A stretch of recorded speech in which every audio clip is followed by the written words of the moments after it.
നിയമസഭാ തെരഞ്ഞെടുപ്പ് വാതിൽക്കൽ നിൽക്കുമ്പോൾ ശബരിമല സ്വർണ്ണക്കൊള്ളക്കേസിൽ രാഷ്ട്രീയ വിവാദങ്ങൾ വീണ്ടും ചൂടുപിടിക്കുകയാണ്.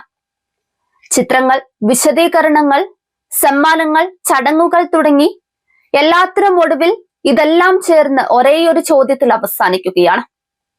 ഉണ്ണികൃഷ്ണൻ പോറ്റി എന്ന വിവാദ നാമവുമായി UDF കൺവീനർ അടൂർ പ്രകാശിനുണ്ടായിരുന്ന ബന്ധം എന്ത്? ഈ ചോദ്യത്തിനുള്ള മറുപടി തേടിയാണ് പ്രത്യേക അന്വേഷണ സംഘം ഇന്ന് അടൂർ പ്രകാശ് MPയെ ചോദ്യം ചെയ്യുന്നത്. തിരുവനന്തപുരത്തെ SIT ഓഫീസിൽ രാവിലെ മുതൽ ചോദ്യം ചെയ്യൽ പുരോഗമിക്കുകയാണ്.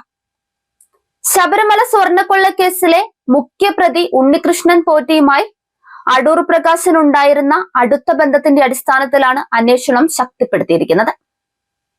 നേരത്തെ പോറ്റിയും അടൂർ പ്രകാശും തമ്മിലുള്ള ചിത്രങ്ങൾ അടക്കം പുറത്തു വന്നിരുന്നു. എന്നാൽ ഇതിൽ അസ്വാഭാവികതയില്ലെന്നായിരുന്നു അടൂർ പ്രകാശ് വിശദീകരിച്ചത്. ഇതിനിടെയാണ് പോറ്റിയുമായുള്ള ബന്ധത്തിൽ വ്യക്തത തേടി അന്വേഷണ സംഘം കോൺഗ്രസ് MPയെ ചോദ്യം ചെയ്യുന്നത്. ബംഗളൂരുവിൽ വെച്ച് ഇരുവരും ഒപ്പമുള്ള ചിത്രമാണ് പുറത്തു വന്നത്. പോറ്റി അടൂർ പ്രകാശിന് ഉപഹാരം കൈമാറുന്ന ചിത്രമാണ് പുറത്തു വന്നതിലുള്ളത്.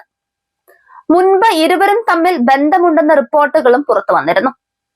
അപ്പോഴെല്ലാം മണ്ഡലത്തിൽ വെച്ചുള്ള പരിചയം മാത്രമാണ് തനിക്കുള്ളതെന്നായിരുന്നു അടൂർ പ്രകാശിന്റെ വാദം. ഈ വാദം പൊളിക്കുന്ന തെളിവുകൾ പിന്നീട് ഓരോന്നായി പുറത്തു വന്നു.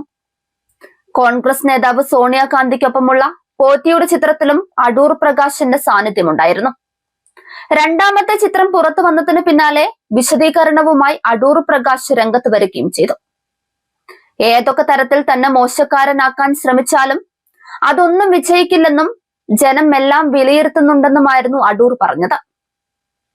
2019 MP ആയതിനു ശേഷമാണ് ആദ്യമായി പോറ്റിയെ കാണുന്നതെന്നും ശബരിമലയിൽ അന്നദാനവുമായി ബന്ധപ്പെട്ട ചടങ്ങിൽ പങ്കെടുക്കാൻ ക്ഷണിച്ചെന്നും അടൂർ പ്രകാശ് പറഞ്ഞിരുന്നു. പോറ്റിയുടെ സഹോദരിയുടെ വീട്ടിൽ പോയതും വിവാഹ ക്ഷണപത്രം കൈപ്പറ്റിയതും പിതാവിന്റെ ചടങ്ങിൽ പങ്കെടുത്തതും ശബരിമലയിലെ അന്നദാനം ഉദ്ഘാടനം നടത്തിയതുമെല്ലാം പിന്നെ ഒന്നൊന്നായി അടൂർ പ്രകാശിന് സമ്മതിക്കേണ്ടി വന്നു. ചിത്രങ്ങൾ ഒന്നൊന്നായി പുറത്തു വരുമ്പോൾ, വിശദീകരണങ്ങൾ കൂടുതൽ സങ്കീർണമാകുമ്പോൾ ഒരു ചോദ്യം മാത്രമാണ് പൊതുജന മനസ്സിൽ ഉയരുന്നത്. ശബരിമല സ്വർണ്ണക്കൊള്ളക്കേസിൽ പ്രതിയായ ഒരാളുമായി ഇത്രയും അടുത്ത ബന്ധമുണ്ടായിരുന്നുവെങ്കിൽ അത് സാധാരണ സാമൂഹിക ഇടപെടലുകൾ മാത്രമായിരുന്നു, അല്ലെങ്കിൽ അതിന് രാഷ്ട്രീയമായി കൂടുതൽ ഗൗരവമുള്ള അർത്ഥമുണ്ടോ? ഈ ചോദ്യത്തിനുള്ള മറുപടി കണ്ടെത്തുക ഇനി അന്വേഷണ സംഘത്തിന്റെ ബാധ്യത മാത്രമല്ല, UDF നേതൃത്വത്തിന്റെ രാഷ്ട്രീയ ഉത്തരവാദിത്തവുമാണ്.